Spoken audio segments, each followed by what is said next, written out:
এরপরে প্রশ্ন, জন্মদিনে উইশ করা যাবে কিনা? দয়া করে কোরআন এবং হাদিসের আলোকে উত্তর দিবেন। একজন মুসলমান তিনি জন্মদিবস উদযাপন করবেন না, কারণ জন্মদিবস উদযাপন করা এটা পেগানদের থেকে এসেছে, এটা ভিনধর্মী মানুষদের থেকে এসেছে।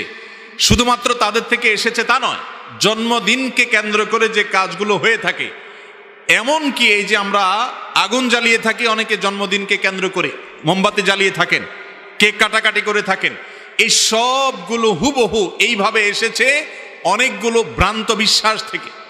অনলাইনে সার্চ দিলে বিস্তারিত পেয়ে যাবেন এই জন্মদিবসের উৎপত্তি কোত্থেকে, কোন বিশ্বাসের ভিত্তিতে, কেনই বা এই মোমবাতি জ্বালানো হয়, কেনই বা কেক কাটা হয়, কেনই বা এই আনুষ্ঠানিকতা হয়, কেনই বা উৎসব করা হয়। এটা এমনিতেই হয় না, এর পেছনে ধর্মীয় বিশ্বাস কাজ করে ভিন্নদের। একজন মুসলমান কখনো অন্য ধর্মের মানুষের ধর্মীয় বিশ্বাস ধারণ লালন করতে পারেন, অন্তত তাদের সাথে সাদৃশ্য হয় সেজন্য এটাকে তিনি বয়কট করবেন। মুসলমান কখনো অযথা, অহেতুক এবং অযৌক্তিক কাজ করতে পারে না। মুসলমানের প্রত্যেকটা কাজের পিছনে কি থাকবে? যুক্তি থাকবে, কোনো একটা অবশ্যই তার পেছনে যৌক্তিক কারণ কাজ করবে। আপনার জীবন থেকে একটা বছর খসে গেল, আপনার জন্মদিবস আসলো, ধরেন আগামীকাল আপনার জন্মদিন, তার মানে হলো আপনাকে আল্লাহ যত হায়াত দিয়েছে তার থেকে একটা বছর চলে গেছে, পরবর্তী বছর আবার ওই দিনে আসলো, মানে আরেকটা বছর চলে গেছে। আপনার হায়াত থেকে একটা বছর চলে গেলে এটা কি খুশি হওয়ার কথা না কান্দার কথা? আমাদের কিছু কিছু উৎসব আছে যে উৎসবগুলোর কোনো আগামাথা খুঁজে পাবেন না।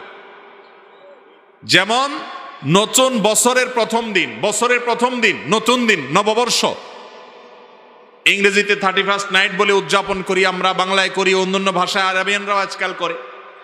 এই যে বছরের প্রথম দিন মানুষ উৎসব করে কেন? কারণ বছরের প্রথম দিন আসছে। বছরের প্রথম দিন আসলে যদি উৎসব করতে হয়, তাহলে বছরের শেষ দিন চলে যাওয়ার কারণে কান্না করা উচিত না?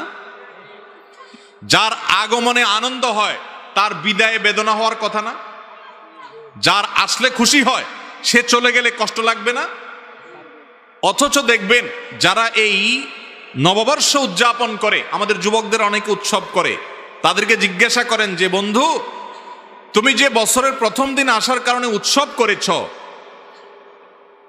বছরের প্রথম দিন আসাটা, নতুন বছর আসাটা, এটা যদি আনন্দের কারণ হয়, তাহলে এই বছরটা চলে যাওয়া সেটা তো অবশ্যই বেদনার কারণ হওয়ার কথা। কই, তুমি তো তোমার জীবনে কখনো কোনো বছর চলে যাওয়ার কারণে, শেষ হওয়ার কারণে, আজকে বছরের শেষ দিন, কি করলাম এই বছরে আমি, এই কথা চিন্তা করি কখনো কাঁদো নাই? তাহলে তুমি হাসার দলে আছো, শুধু কাদার দলে